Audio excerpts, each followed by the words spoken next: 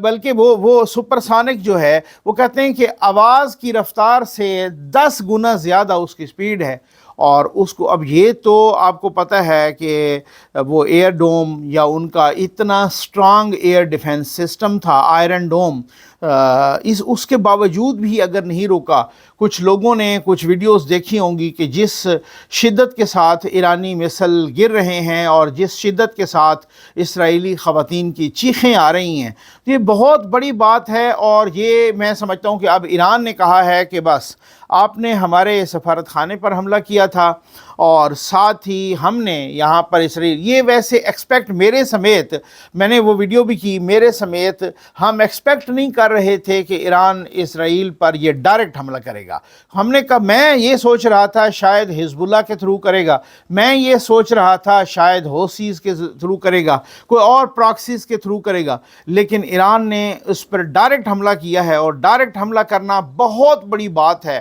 اور میں اب بہت سارے لوگ جو اس کو سنجیدہ لے رہے ہیں وہ کیوں کہہ رہے ہیں کہ ورلڈ وار 3 کی شروعات، اب امریکہ کیا کرتا ہے؟ رشیا نے کلیئر کٹ واضح کیا ہے، ولادیمیر پیوٹن نے بھی، کہ اگر امریکہ اس جنگ میں کودا تو ہم اس جنگ میں کودیں گے، اور ہم تو اللہ معاف کرے اگر ایسی صورتحال ہوتی ہے تو پورا خطہ آگ کی لپیٹ میں آئے گا۔ پاکستان نے اپنی آرمیز کو، اپنے میسلز کو، اپنے ڈیفنس سسٹم کو الرٹ کر دیا ہے، اور بہت سارے میسلز کو کہیں کوئی موومنٹ بھی ہوئی ہے، بہت سارے اور بھی خطے کے ممالک اس کو بہت قریبی اور غور سے دیکھ رہے ہیں۔ اب ڈیپینڈ کرتا ہے کہ اسرائیل اور امریکہ کیا کرتے ہیں۔ اگر تو انہوں نے اسی چیز پہ اکتفا کیا کہ شام میں ان کے سفارت خانے پر ہم نے حملہ کیا، انہوں نے جوابی وار کیا تو ایران نے کہا کہ یہ سکور برابر ہو گیا، اب اس کے بعد اگر آپ نے کیا تو ہم ٹوائس طاقت سے، یعنی اس سے بڑی طاقت سے آپ کو ماریں گے۔ اور کچھ خبریں آ رہی ہیں کہ شمالی غزہ سے بھی اسرائیل نے اپنی فوجیں نکالنا شروع کر دی ہیں۔ یہ بہت بڑی ڈیولپمنٹ ہے، یہ معمولی ڈیولپمنٹ نہیں ہے۔ اب آپ اندازہ کیجئے کہ یہ آپ آخر پہ میں آپ کے ایک ٹویٹ پڑھتا ہوں کہ Iran just failed the Iron Dome of, یہ رشیا کے صدر ولادیمیر پیوٹن کی ٹویٹ ہے۔ وہ کہتے ہیں breaking, Iran just failed the Iron Dome of Israel when it attacked on Israel hours ago.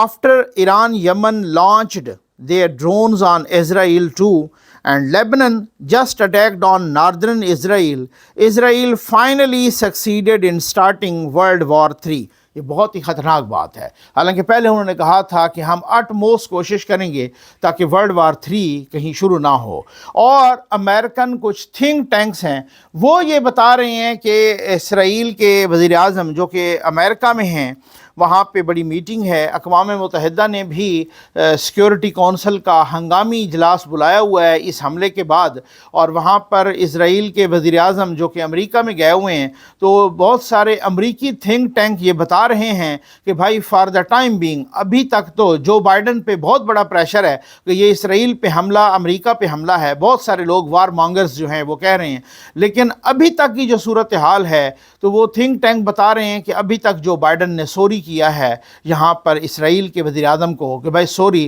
ہم اس تنازع میں نہیں پڑ سکتے، کیونکہ ایران نے کہا کہ اگر امریکہ پڑے گا تو پھر امریکہ کی بیسز اور فوجی اور انسٹالیشن عراق میں بھی ہیں، شام میں بھی ہیں، قطر میں بھی ہیں، مڈل ایسٹ کے باقی کنٹریز میں بھی ہیں، جارڈن میں بھی ہیں، اور اسی طریقے سے اسرائیل میں بھی ہیں، تو متعدد درجنوں نہیں بلکہ سینکڑوں انسٹالیشن اور امریکہ کے اثاثے اور امریکہ کی یہ ساری فوجیں اور امریکہ کا ڈیفنس سسٹم اور امریکہ کے ویپنز ایکوپمنٹ یہاں پر موجود ہیں۔ تو ایران نے کہا ہے کہ ہم ان کو، اور ساتھ یہ بھی کہا ہے کہ اگر ان کے لیے کسی بھی ملک نے اپنی فضائی حدود کھولی تو ہم اس پر بھی اٹیک کریں گے۔ اور میں یعنی یہ یوں سمجھ لیجئے کہ رشین جو پریزیڈنٹ ہیں ولادیمیر پیوٹن، وہ ایسے کوئی غیر ذمہ دار بندہ تو ہے نہیں، وہ ان کی ٹویٹ ہر 5 منٹ کے بعد آ رہی ہے اور بہت ہی انہوں نے کہا کہ نظر رکھی ہوئی ہے۔ تو اب یہ ہوتا کیا ہے، کیا صورتحال ہوتی ہے، اس کا گراف